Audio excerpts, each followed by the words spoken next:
वर्णानामर्थसंघानां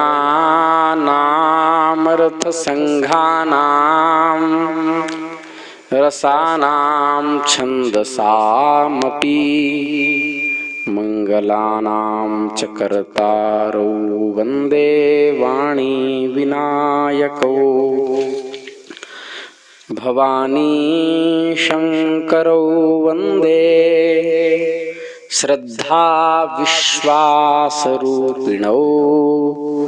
याभ्यां विना न पश्यन्ति सिद्धा स्वान्तस्थमीश्वरम् सिय निंदक अघ ओघ न साए लोक बिशोक बनाई बसाए। हल्का कम तो कहा सिय निंदक। निंदक ठीक है, निंदक का अर्थ है निंदा करने वाला। हल्का ही को बड़ा। ओघ मतलब और बड़ा समूह अर्थात प्रवाह। विशोक मतलब शोक रहित। थोड़ा कम करो। बनाई मतलब बनाकर। पूर्णतया पूरी तरह अच्छी तरह से मतलब सिय निंदक अघ ओघ नसाए। श्री सीता जी की निंदा करने वाले अपने पुरी में ही रहने वाले धोबी अथवा पुरवासियों के पाप समूह का नाश किया और अपने विशोक लोक में आदर सहित उनको वास दिया। सिय निंदक अघ ओघ नसाए। फिर कहा अब वाल्मीकि रामायण तथा अध्यात्म रामायण में यह कथा दी है और गीतावली में भी दी है कि पूर्ववासियों ही का निंदा करना पुष्ट होता है। गीतावली के उत्तर कांड के पद 27 में कहा कि चर्चा चरणिसों चर्ची जान मनी रघुराई दूत मुख सुनी लोक धुनि धर धरणी बूझी आई। यद्यपि कलंक सर्वथा झूठा है, जानकी जी के ऊपर जो पूर्ववासियों ने आक्षेप किया, यद्यपि उसके साक्षी देवता मौजूद हैं, पर इस समय यदि प्रजा का समाधान देवता भी आकर देते तो भी प्रजा के जी से उसका अंकुर नहीं निकलता। क्योंकि वो कहते कि सुना है कि राम परमात्मा के अवतार हैं, जानकी भी किसी अन्य लोक से आई हैं, तो ये देवताओं को भी सिखा पढ़ा के भेज दिए। मन कर्म और वचन तीनों से उनको सदाचारी बनने का सर्वोत्तम उपाय यही हो सकता था कि सीता का त्याग। पातिव्रत धर्म की मर्यादा नष्ट न होने पावे, राज्य और राजा के आचरण पर धब्बा न लगाया जा सके इत्यादि विचार राजा रामचंद्र की हृदय में सर्वोपरि विराजमान थे। तभी तो उनके 10,000 वर्ष से भी अधिक राज्य के समय में अकाल का नाम भी नहीं सुनाई दिया। स्वान यहाँ तक कि कुत्ते के साथ भी न्याय हुआ, ऐसा वाल्मीकि रामायण के उत्तरकांड में आता है। सोचिए तो आजकल के राजा और प्रजा की दशा, क्या किसी रानी के चरित्र पर कलंक लगाने वाला जीता रह सकता था? कलिजुगी कोई सम्राट होता तो नहीं। इसीलिए ये बात कही कि भगवान सबकी लाज रखे। अध्यात्म रामायण के उत्तरकांड के 4 सर्ग में लिखा है 10 वर्ष सहस्राणि माया मानुष विग्रह चकार राज्यम विधिवल्लोक वंद्य पदाम भुजः देवी जानामि सकलम तत्रोपायम बदामि ते कल्पयित्वा मिशं देवी लोकवादं त्वदाश्रयं त्यजामि त्वां बने लोक वादात भीत इवापरः।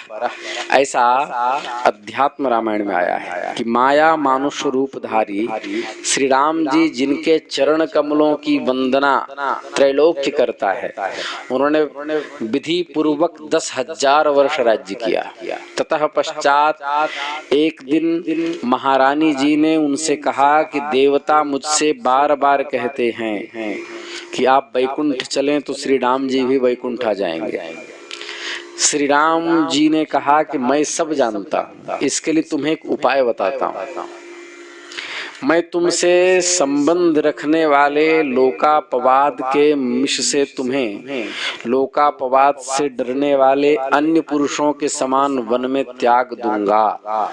ऐसा पहले से ही योजना बना रखा था प्रिया प्रीतम ने। आपस में जानकी जी से बात कही, आपस में सलाह हो जाने पर श्री राम जी ने अपने दूत विजय से पूछा कि मेरे सीता के, मेरी माता के, भाइयों के अथवा कैकेयी जी के विषय में पूर्ववासी क्या कहते हैं। तब उसने कहा कि सर्वे वदन्ति ते किंतु हत्वा दशग्रीवं सीता माहृत्य राघवः अमर्षं पृष्ठतः कृत्वा स्वं वेश्म प्रत्यपादयत अस्माकमपि दुष्कर्म योषितां मर्षणं भवेत् यादृक् भवति वै राजा तादृश्यो नियतं प्रजाः।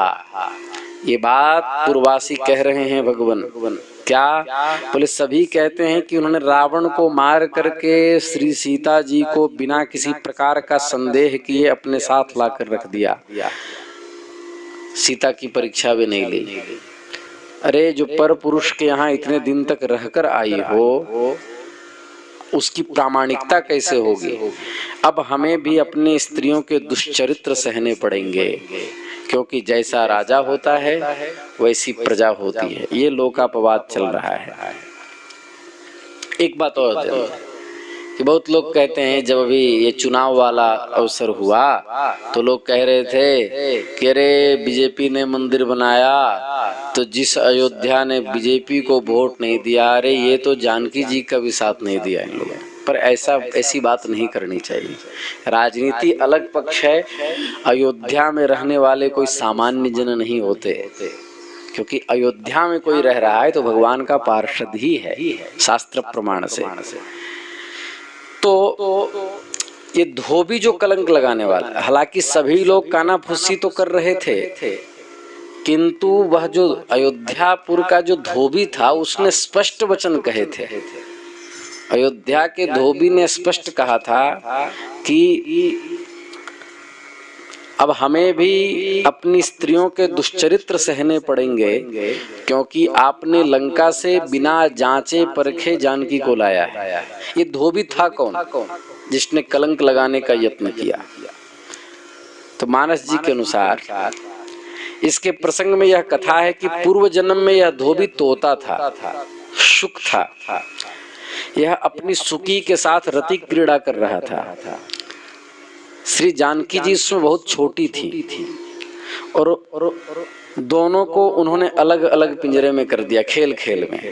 सुक ने अपनी सुकी के वियोग में उस कन्या को, जो जानकी जी थी, उनको श्राप दे दिया कि जैसे तुमने हमारे प्रेम से हमें छुड़ाया है वैसे ही तुम्हारा भी विच्छोह तुम्हारे पति से होगा। इसी शाप के कारण जानकी जी जब अयोध्या आई वापस लंका से, तो वह जो सुख था वो धोबी बना, और वह धोबी बन करके उसने कलंक लगाए और उसने कहा कि जो पर पुरुष के यहाँ इतने दिन तक रहकर आई है उसकी प्रामाणिकता क्या? लगता है अयोध्या में हम सबको अपनी अपनी पत्नियों के दुष्चरित्र को सहन करना पड़ेगा, क्योंकि आप सम्राट हो, जैसी राजा होती है वैसी प्रजा होती है। ये धोबी खुल करके मुखर होकर के वहां इस तरह के वक्तव्य दिए, जिसके कारण जानकी जी का त्याग रघुनाथ जी ने किया। तो वो धोबी वही शुक था, वह कारण बना। ये एक प्रमाण आता है, ऐसा महापुरुषों का प्रमाण है। और दूसरी बात है, एक और उत्तर दे रहे हैं अनमोल भैया। महर्षि वाल्मीकि सीता जी को पुत्री के रूप में भजते थे। मतलब भगवान के साथ कैसा भी संबंध जोड़ लो, दास्य सख्य वात्सल्य माधुर्य आदि, तो कोई ईश्वर को अपना स्वामी समझता है, अपने को दास समझता है, वैसी उपासना करता है तो भगवान भी स्वामी बन करके आते हैं। कोई पुत्र समझता है तो भगवान पुत्र बन के आते हैं। कोई प्रियतम समझता है भगवान पति बन जाते हैं। कोई पिता समझता है भगवान पिता बन जाते हैं। तो उसी प्रकार जानकी तत्व की उपासना महर्षि वाल्मीकि अपनी पुत्री के रूप में करते थे। उनकी आशा को पूर्ण करने के लिए जानकी जी ने वनगमन किया, और ताकि हम वात्सल्य सुख महर्षि वाल्मीकि को दे सके, और जानकी जी उनके यहाँ रही और जानकी जी की सेवा वाल्मीकि जी ने की। तीसरा उत्तर है, अपने जो राम जी के वीर थे उनको अभिमान था कि रावण ऐसे लोगों को, सुग्रीवादी को और हनुमान जी को भी अहंकार हो गया था कि हमने रावण जैसे को चकमा देकर के धूल चटाई, तो सभी अपने परिकरों में अहम हो गया। तो उनके अहम को नष्ट करने के लिए राम जी ने ये लीला रची और लव कुश अपने पुत्रों से इनको पराजित करवाया और परास्त करवा करके इनके अहम का नाश किया। ये भी एक कारण है जानकी जी को महर्षि वाल्मीकि के यहाँ भेजने का। तीसरा, पिता की शेष आयु का भोग करना है, क्योंकि पिताजी ने राम विरह में शरीर का त्याग किया था। उस समय सीता जी के साथ रखने से धर्म में बट्टा लगता, क्योंकि जब अर्धांगिनी प्रियतमा साथ हो तो खुल करके राजनीति पक्ष पर विचार करने में राजा असमर्थ सा हो जाता है, क्योंकि उसके भाव बट जाते हैं।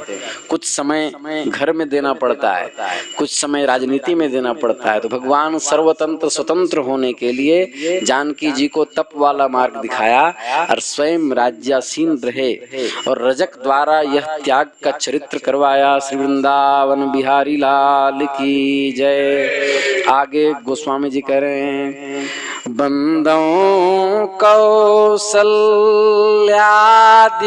सी प्राची कीरति जासु सकल जग माची। प्रगटे जहाँ रघुपति ससि चारु विश्व सुखद खल कमल तुषारु।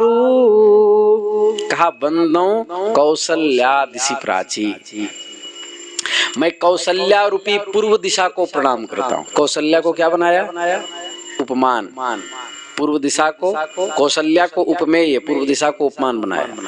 मैंने कौशल्या को कहा आप पूर्व दिशा हो, मैं कौशल्या रूपी पूर्व दिशा को प्रणाम करता हूँ। क्यों? क्योंकि उनकी कीर्ति सब जगह फैली है। अब बताओ पूर्व दिशा की क्या कीर्ति है? क्योंकि चंद्रोदय के पहले प्रकाश पूरब में होता है। ध्यान देना। अब कौशल्या की कीर्ति जगत में फैली है, यही प्रकाश है। तो प्रकाशकत्वेन सादृश्यं च प्रतियोगितावच्छेदक व्यापकी भूत धर्मेणैव ग्राह्य, ये नियम लग जाएगा। प्रकाश के पीछे चंद्रमा निकलता है। प्रकाश के पीछे जब चंद्रमा निकलता, प्रकाश हुई कौशल्या और पीछे चंद्रमा कौन निकले? राम जी चंद्रमा के रूप में प्रकट हुए, इसलिए पूरब दिशा कहा। चंद्रमा में विकार होता है, लेकिन ये रघुपति कौन है? शशि चारु। ये इतने सुंदर चंद्रमा हैं, इनमें किसी प्रकार का विकार नहीं है। चंद्रमा का जन्म होता है, जन्म सिंधु पुण्य बंधु विषदीन मलिन सकलंक। चंद्रमा में एक चिन्ह दिखाई देता है, उसको कहते हैं खरगोश के जैसा चिन्ह दिखाई देता है, इसलिए उसका नाम शशांक पड़ा। शश मतलब होता है खरगोश और अंक मतलब चिन्ह। खरगोश जैसा चिन्ह बना है जिनमें। शशः इव अंकः यस्मिन, शशांक कहा। तो कौशल्या जी के यहाँ इनका प्रकट होना कहा है, अर्थात राम जी जन्म नहीं लिए हैं, प्रकट हुए हैं। भय प्रगट कृपाला दीन दयाला कौसल्या हितकारी हर सीता महतारी मुनि मनहारी अद्भुत रूप विचारी। तो कौशल्या जी के यहाँ इनका प्रकट होना कहा, अर्थात ये गर्भ से नहीं हुए। चंद्रमा का जन्म पूरब में नहीं होता है, वहां बस प्रकट भर होता है, इसलिए चंद्रमा जैसा कहा। रामचंद्र जी का प्रादुर्भाव संपूर्ण संसार को सुख देने के लिए हुआ है, और चंद्रमा निकलने से भी संपूर्ण समष्टि को सुख की प्राप्ति होती है, शीतलता मिलती है, आह्लादकता मिलती है। चंद्रमा औषधि की वर्षा करती है और उसके औषधि के रस होते हैं। अच्छा, फिर यहाँ कहा कि यहाँ खलों का वध होता है, अर्थात रामचंद्र जी जो कौशल्यादिशि प्राची के आगे जो लिख रहे हैं, कीर्ति जासु सकल जग माची प्रगट एवं तहाँ जहाँ रघुपति शशि चारु, पूरब दिशा कौशल्या हो गई और उसका प्रकाश वही है, उससे चंद्रमा रूपी रघुनाथ प्रकट हुए। तो विश्व सुखद है, लेकिन खल के लिए क्या है वो? कमल तुषारु। ध्यान से सुने, मतलब रघुनाथ जी खल का वध करते हैं। कैसे? बोले जिस प्रकार चंद्रमा के उदय होने से कमल झुलस जाता है। कमल कब खिलता है? जब दिनकर होता है, जब सूर्योदित होता है, और जैसे ही सूर्यास्त होने लगता है, चंद्रमा जैसे निकलता है, कमल झुलस जाता है, मुरझा जाता है। उसी प्रकार चंद्रमा रूपी भगवान खल रूपी कमल का नाश कर देते हैं। कैसा उपमा है? इसको कहते हैं गोस्वामी जी की विद्वता। गोस्वामी तुलसीदास जी जैसा कोई विद्वान इस दशक में नहीं हुआ। तो कौशल्यादिशि प्राची, द्वितीया का चंद्रमा मांगलिक है, इसकी सब वंदना करते हैं, परंतु यह चंद्रमा कलाहीन होता है और पश्चिम में उदय होता है और दूसरे के आश्रित है। इसलिए पूरब दिशा कह करके पूर्णिमा के चंद्रमा को सूचित किया, जो अपनी पूर्ण षोडश कलाओं से उदित होता है। इसी तरह कौशल्या जी के यहाँ राम जी भी पूर्ण कला बता रहे हैं। श्री कृष्ण के जन्म के विषय में श्रीमद् भागवत के 10वें स्कंद के 3 अध्याय के 8वें श्लोक में ये बात प्रमाणित है कि देवक्याम देव रूपिण्याम विष्णु सर्व गुहाशयः अविरासीद्यथा प्राच्याम दिशिन्दूरिव पुष्कलः। अर्थात जैसे पूर्व दिशा में पूर्ण चंद्र प्रकट होता है, उसी प्रकार देवकी रूपिणी देवकी जी के कोख से चंद्रवंश में सर्वांतर्यामी भगवान श्री कृष्ण प्रकट हुए, अर्थात उनको भी चंद्रमा कहा गया। तो हमको लगता है कि भगवान वाल्मीकि के अवतार जो गोस्वामी तुलसीदास जी हैं, उन्होंने भागवत जी के अनुसार ही राम जी की भी व्याख्या कर दी। खल, कमल को खल की उपमा दी। तो यह विपर्यय अलंकार है। कौन सा अलंकार है? विपर्यय। तो चंद्रमा के योग से कमल को खल कहा। क्यों? कमल में खलत्व यह है कि जिसके जहां से उत्पत्ति होती है, जैसे जो पिता से उत्पन्न हुआ है वो पिता के प्रति सद्भावना रखेगा कि नहीं रखेगा? उनसे मिलकर रहेगा। किंतु जल से कमल उत्पन्न होता है, किंतु जल से भीगता नहीं, जल से विमुख रहता है। इसीलिए कमल को खल कहा, क्योंकि वो जल से उत्पन्न होने के बाद भी जल से विमुख रहता है। वैसे ही खल प्रभु से उत्पन्न होते हैं और उनसे विमुख रहते हैं। संसार में तो संत और खल दोनों हैं। खलों को तो सुख नहीं होता, परंतु विश्व सुखद कहने का क्या भाव है? अधिक लोगों को भगवान के प्राकट्य से सुख होता है। इस प्रकार कौशल्या जी की वंदना की। तो आगे की कथा हम कल बताएंगे। एक बात और जान लो कि कौशल्या जी की वंदना की और वंदो कौशल्यादिशि प्राची कीरति सकल जासु सकल जग माची। आगे चल करके ये और रानियों की वंदना करेंगे। तो कौशल्या जी की पहले वंदना क्यों किए, ये प्रश्न है। उसके बहुत सारे कारण हैं। कौशल्या जी सुकृत और कीर्ति में राजा और सब रानियों से अधिक हैं, क्योंकि राम जी इनसे प्रकट हुए हैं। इसी से कौशल्या जी की प्रथम वंदना की। कौशल्या माता की वंदना दशरथ जी से पहले की। क्यों? दशरथ राव सहित सब रानी आगे आएगा। क्योंकि सभी रानियों में बड़ी होने से प्रथम कहा और पिता से माता का गौरव अधिक है, इसलिए प्रथम इनकी वंदना की, तब दशरथ महाराज की। यह सनातन परिपाटी है कि पहले शक्ति की वंदना करते हैं। इसी का निर्वाह महाकवि ने किया। पहले बड़ी अम्बा कौशल्या जी की वंदना की, फिर महाराज दशरथ की। दशरथ राऊ सहित सब रानी, सुकृत सुमंगल मूरति मानी, करो प्रणाम करम मन बानी, करहु कृपा सूत सेवक जानी। इसको कल करेंगे। वृंदावन बिहारी लाल की जय।